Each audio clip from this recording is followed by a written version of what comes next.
What's going on, everybody? This is Cody, your home theater hobbyist, and today I'm going to give you my full review of this, an integrated amplifier from Cambridge Audio, the CXA81.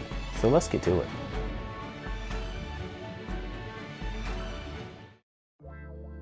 The Cambridge Audio CXA81 is an integrated stereo amplifier that outputs up to 80 watts per channel into 8 ohms and 120 watts per channel into 4 ohms using Class AB amplification. The frequency response is from 5 Hz to 60,000 Hz. It features 4 pairs of unbalanced stereo RCA inputs, a pair of balanced XLR inputs, a pair of digital optical, and a single digital coaxial input. It also supports Bluetooth 4.2 aptX HD at 24-bit 48 kHz. It has dual speaker outputs, so you can have a Zone A and Zone B, along with 3.5mm headphone jack, a preamp output, and a subwoofer output. It is 4.5 inches tall, 16.9 inches wide, and 13.4 inches deep. It weighs 19.1 pounds and costs $1,299 in the US. Before we get too far into this review, if you enjoy product unboxings, reviews, comparisons, talk about streaming media, or you're looking for a home theater basics series, why don't you consider subscribing to this channel, because all of those things are on this channel. So just hit that subscribe button and that notification bell so you can be alerted anytime we upload new content. Also, if you want to purchase the CXA81, the CXA61, or anything else from Cambridge Audio, use those links in the description below because they do help support the channel. So here it is, the CXA81 from Cambridge Audio. This is an integrated stereo amplifier, which means it can drive basically 2 speakers, but this one can actually drive 4 if you have 2 different zones, but I'll talk about that in a minute. Now, this overall design, and that's where we're going to start, we're going to talk about the design, is classic Cambridge Audio in my mind. You've got a silver surface finish and a rectangular box, and so this is just something that I kind of think of when I think of Cambridge Audio. They've also got a cooling vent up here to allow the heat to escape out of the box. It is passively cooled. Now up front, they call this surface finish Luna Gray on the CXA81. And you've got the Cambridge Audio name there, and right there you have the main power button, so you can just push it and the unit turns on. Next to that is the headphone jack, so if you want to plug in your headphones, you can plug them in there. And then right here in the center are all the input selections. The analog inputs over here and the digital inputs over there.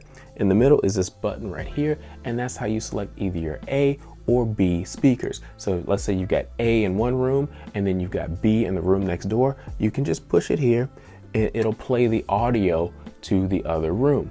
Or you can actually push it again and you can play the same song or whatever audio source that you choose on both of those speakers, and you can have them playing in 2 zones. So it's kind of like a party mode, which is kind of cool. And like I said, over here are all the digital inputs. Right there, what I have selected is Bluetooth, but you can also hit this again and it'll select the USB input that's on the back, so you can plug your computer into it. But you can also select an analog input like that, and all of a sudden it switches over to whatever analog input that you have chosen.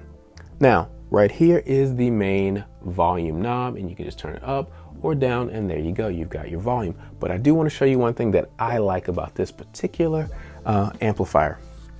Right here is the main remote, and basically for the CXA81, you use the top portion of this remote, the power button. This is a light button right here, so you can actually dim those lights, or you can turn them off right here. So that's kind of cool.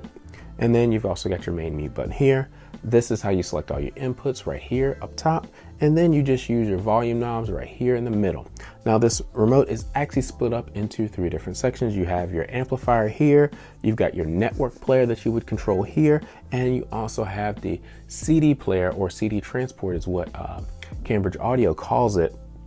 And so basically, if you buy all Cambridge Audio gear, the network player and the CD player, you have one remote, and that works really well, and I like it. But like I said, the volume is right here and right here. And what I want to show you is this.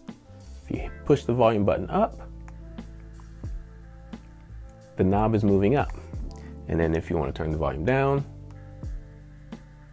the knob moves along with it, and you're controlling it with the remote. And I just find that is a nice little cool party trick that I kind of like. And hopefully you could hear it. There's just a little motor in there that's moving it up and down. And that's just kind of a nice little, I don't know, touch of design whimsy that I like. Now I want to talk about the top of this box, and what you can see here is they have a nice little pattern right here with perforated holes. This allows the heat to escape out of the top of the box because it can get a little warm. After playing it for several hours, I took a laser thermometer just to take the temperature, and I found that it was about 106 degrees or so, so it does get a little bit warm. Right there, they have a little sticker that tells you it gets warm, and you want to make sure that you don't cover up these holes. You want to give this enough room so it can breathe and allow that heat to escape so it can perform as it's intended to perform. Also want to make mention of right there in the center, you see the power supply right there in the center of the box. And I like that because it makes the box nice and balanced, both side to side and also front to back, which is very nice when you're picking it up and moving it around. Now let's talk about the rear of this box, and this is where all the business happens, where you connect everything. You got your power connection over there, you've got an RS-232 connection there, control bus in and out, and that is if you have other Cambridge audio equipment, you can use this to control the power and stuff like that as it goes and travels that way. You've got your A and B speaker terminals here, and then right there is a subwoofer out, which I am happy to see. This is your Bluetooth antenna. You've got your pre-out connections here if you want to do some pre-outs to another amplifier, and then you have all of your analog unbalanced RCA connections there, but you also have balanced outputs here. You got your digital inputs here from your sources, your coaxial input there, and there's that USB I mentioned before.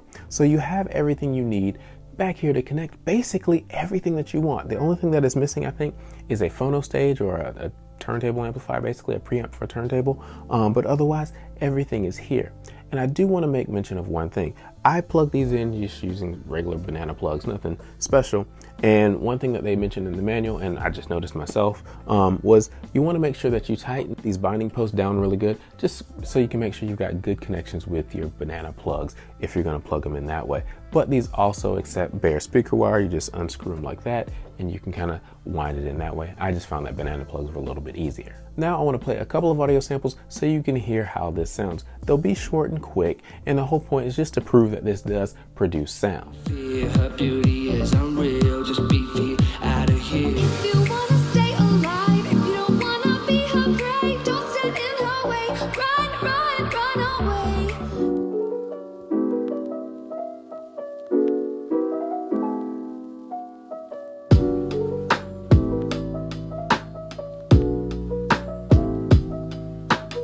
Now I'm going to rank the CXA81 in a few different categories, from 1 to 5. 1 being the absolute worst and 5 being the absolute best. And the first category I'm going to start out with is design. So now let's talk design, and I give this a 4.5 out of 5. Overall, I like this box. I like the way it is designed. I like the fact that you got this Luna Gray surface finish up front because it makes it stand out against all the other black equipment in the rack, and so you know you're looking at a Cambridge Audio product. I also like the fact that it's nice and rectangular and will fit on a standard shelf, and it doesn't weigh a ton, so you don't have to really worry about it going through a shelf or anything like that. It weighs about 20 pounds or so, I believe. And also they give you this nice remote, and I like the fact that if you have the other Cambridge Audio gear, you have one remote that can control it all. The only thing I wish is that the remote itself was backlit. That would be nice, but otherwise I like this design. I think it's simple, elegant, and clean. I like the fact that up front you've got everything you need. You can just hit an input selection, change the volume, and hit the power, and you're good to go. So overall, I like this design, and I give it a 4.5 out of 5. The next category I'm going to rank is features, and I give this a 4.5 out of 5. Cambridge Audio has done a great job adding various features and connections in this box that I like. There's a couple of features I haven't talked about yet, and I'll talk about them here. First of all, they included a power save mode. If this box is sitting idle for 20 minutes without any input sources playing, it will automatically shut off to save you power. They also included a clipping function. So if the box detects that the audio is clipping, it will lower the volume to get rid of the clipping, and that's also a great feature. Now, both of these can be shut off if you go into the setup menu, and if you don't know how to do that, check the manual. I also like the different connection types, including subwoofer out and preamp out if you have an external amplifier. But it also has balanced XLR connections, allowing you to connect different components that have balanced XLR. Now, I recommend the CXA81 over the CXA61 because of those balanced inputs. Integrated amplifiers last a long time, and you never know what connection you might need 10 or 15 years in the future, so you might as well buy it now. Now, the one connection it lacks is a phono input, so you cannot connect your turntable directly to this box. You will have to have an external box, and that's a bit of a bummer, and that's why I give it a 4.5 out of 5. Now let's talk about that all-important category, sound quality, and I give the CX81 a 5 out of 5. I really enjoyed listening to music and watching television with this amplifier. I used 3 different pairs of speakers, a couple of Q acoustics in my clips, just to kind of figure out what the sound was and just, give me some variability there. And I enjoyed it. Listening to the tracks I always listen to, I enjoyed those as well. It plays detail very, very well. It also has great dynamic range, so you're able to hear the highs and the lows and the details in between. I found that the sound was just a little bit punchy, but it can also be smooth when you're playing smoother music, like let's say some laid back jazz or whatever. So it does everything that you expect it to do, which is a definite plus. One thing I should mention is, per the manual, you need to break this in for about a week, planning it several hours a day to really understand how it's going to sound. So if you hear it out of the box and you don't really like it, play it for a few days and then judge it, and then you can kind of figure it out. But me, I really like what I heard. And like I said, I watched TV and I watched movies on this, and yeah, the TV was doing the decoding and all that stuff. That's fine. And it did a great job as well. Vocals sounded nice and natural, and overall, I was really impressed by this. I mean, just really impressed. So 5 out of 5. The final category I'm going to rank is value, and I give this a 4 out of 5. It's $12.99 in the US, and it is more expensive than some other integrated amplifiers, but typically they are lower on power and features as compared to this. Once you compare its power and features to its other competitors, it's actually priced right in there with them. The only difference is this doesn't, some of them come with phono inputs and this one doesn't, so for that reason I've got to give it a 4 out of 5.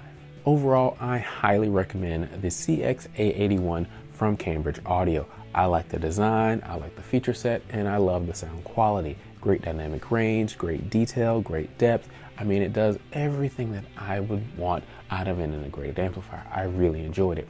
And again, I do recommend the CX81 over the CXA61 because of those balanced inputs. It gives you more flexibility into the future.